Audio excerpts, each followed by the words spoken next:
Hey everybody, Jason Burmis here, and look, I want to start off this video by saying I don't care what you do with your body sexually with another consenting adult. Don't care, never will care, doesn't bother me if people are gay.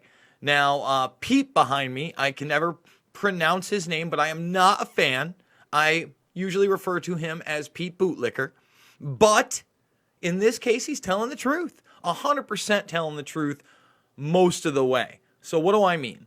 Well, the headlines that are out there today are Democratic 2020 hopeful Pete Bootlicker says it's statistically almost certain there have been gay presidents before. Now, basically, on Axios, this guy says, they're going to say that you're too liberal, you're too young, and you're too gay. And he responds by saying, well, we've had excellent presidents that are liberal, excellent presidents that were young. And then he says this. I would imagine we've probably had excellent presidents who were gay. We just didn't know which ones. You believe that we've had a gay commander-in-chief? I mean, statistically, it's almost certain. So let's stop there. Statistically, it's almost certain. Well, it's not just statistically, guys. There's a lot of evidence out there that we're being sold on a product that's not real. What do I mean? Well, for the most part, in the United States of America, traditional values have been essential for getting a president elected. Even look at Donald Trump. He's outwardly a Christian. You look at Barack Obama. Same thing. There was the Muslim scandal. There are some other scandals we're going to go over. But George Bush Sr., George Bush Jr., very, very Christian morals, correct? Well, I'm going to show you a few things. Again, these guys are chameleons. I want to say that they're never honest. So, you know how a lot of these guys are in Skull and Bones or other occult-like societies. When I made my film, Invisible Empire, in 2010, I'm only going to show you a small section of it upcoming. But I did so not because, I don't like gay people or I have something against them. I just wanted to show that the power structure for a very long time, had been cross-dressing, had been engaging in this type of activity while outwardly portraying something else to get the votes of the Christian right and middle America, period. And that's just one aspect to this. So when Petey here tells us that statistically we don't know which ones, well, I can't go back in history, and he says excellent presidents. I'm going to show you some guys that maybe weren't so excellent, okay? So for those that don't know, George Bush, well, this is the W here, obviously. Well, he was at Yale. He was also a male cheerleader. Now, I'm not saying that all male cheerleaders are gay, but, it's certainly not uncommon for people that are gay to take part in those type of activities. Here he is, cross-dressing. That's Bush right there. And there were a lot of allegations out there during his presidency about Gannon. And we're going to get into Gannongate. That's in Invisible Empire. But another person I wanted to focus on here was Victor Ashe. Now, Victor Ashe is somebody he went to school with. And there was an eyewitness of some prominence that signed an affidavit saying that she saw Victor Ashe going down on Bush in a party. Again, these are allegations. I'm not saying anything else. Apparently, she committed suicide. So this is actually on Graham Hancock, who, if you like, Graham Hancock's done a lot of great work. He's been wrong before, but he, like me, will admit when he's wrong. There's some great links here. You can check them out about Bush's quote-unquote secret life. Okay? Now, I'm not going to show you the pictures of him and Gannon because we're going to get to that there. Barack Obama himself, there have been allegations. I'm not going to say that they're true, but they've had to report on them. What's behind the rights? The right-wing nuttery. Well, if you want to know the most prominent accuser, Wayne Madsen worked with this guy quite a bit. I'm not sure if I don't think he wrote this book. I'm not sure who wrote the book. But if you look into Larry Sinclair, I'm not telling you he told the truth. I don't know. I do not know. But at least look into the allegations here. Okay, we all know that he's talked about drug use before, a lot of other things. Is it beyond the pale to think that those two men were involved in that type of thing? And by the way, I'm not accusing Bill Clinton of anything here, but I want to talk about how House of Cards with Kevin Spacey, he portrayed a bisexual president. And a lot of the stuff in there, you know, was really alluding to a higher power structure, how things actually worked. And Bill Clinton and Kevin Spacey were best buddies. It's like, you know, everybody forgets that. You know, they want to talk about riding on Epstein's jet and all that. But look at all these pictures here. Look at, I mean, arm in arm with Kevin Spacey, did a lot of events with him, sat by him, a decades-long relationship. Here he is much younger, right there, Kevin. So, you know, those are just some of the pictures there. I mean, they have a very, very long history. Very long history. And he portrayed this guy as, again, a bisexual president. And by the way, when that, you know, those are George Bush's kids. A lot of people who are into this kind of thing, they are bisexuals. And whether that's them repressing their true feelings or they really truly enjoy both ways, I don't know. I'm not trying to speculate here. But again, between consenting adults, I don't care. I care about the fact that they fleece people.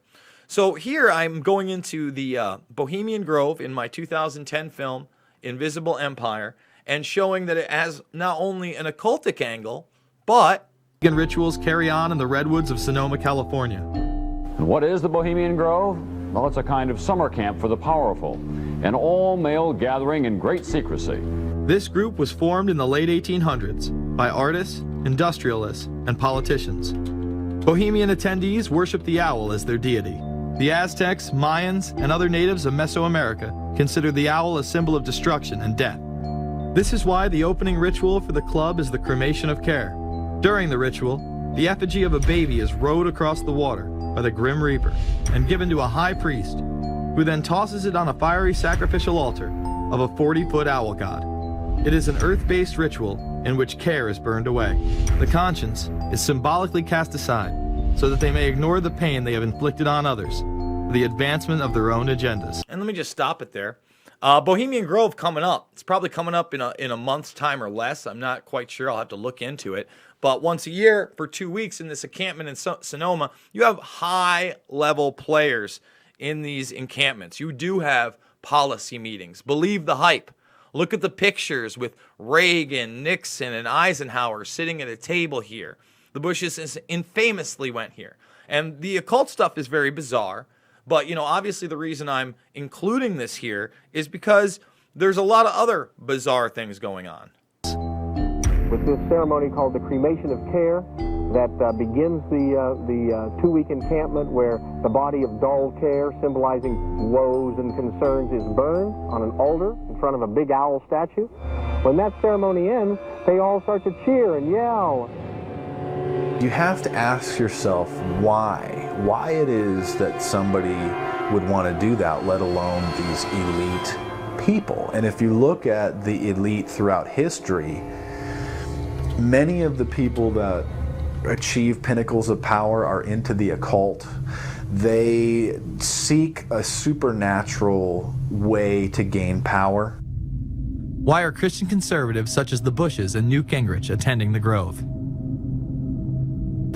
And I recognize I'm not going to be invited to Renaissance Weekend or that Bohemian deal where Newt, Rush, and Dick all sit in a teepee naked beating on tom-toms. Why does the See, you see that? Like how he's talking about how everybody's getting naked and doing these kind of weird stuff, okay? And it's all male. This is no ladies allowed over at the Grove.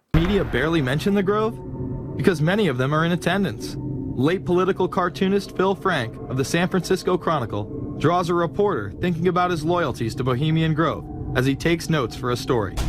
Stories about what happens in these redwoods are hard to come by. A campground statue reminds Bohemians to keep their mouths shut about the Grove. Many world events have been shaped at the Grove, including the creation of the atomic bomb. Discussions at the Grove in the 1930s helped lead to the development of nuclear power and the atomic bomb. So that's another reason I focus on this. It's not just because it's their little club of fun and hypocrisy, if you will. It's also because this is where the nuclear project, the Oppenheimer project, all started. Is that not? I mean, these are big players. They've been big players for a long time. And when you look at not only the Grove, but how it's kind of in, it's almost aligned with what happens at Bilderberg, right? Bilderberg's not going to have everybody that went to that thing in the Grove, but don't worry, there'll be a cross-section. Absolutely. And this is a little bit more informal.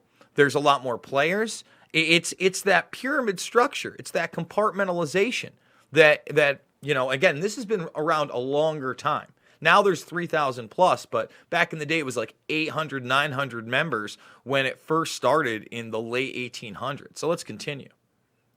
Every Republican president since Calvin Coolidge has been a member, as well as many Democrats, including Jimmy Carter. If you look at the membership lists of the Bohemian Grove and the Council on Foreign Relations, the Bilderberg Group, a lot of the key level people are overlapping and are involved in numerous groups. In addition to pagan rituals that take place there, this all-male club also deals with darker themes through the plays Montezuma, which feature Aztec human sacrifice, and Faust, which feature Mephisto. Some of these plays are disturbingly flamboyant. Many of the elitists have a penchant for cross-dressing and singing show tunes. Perhaps that is why much of the all-male staff also happen to be homosexuals.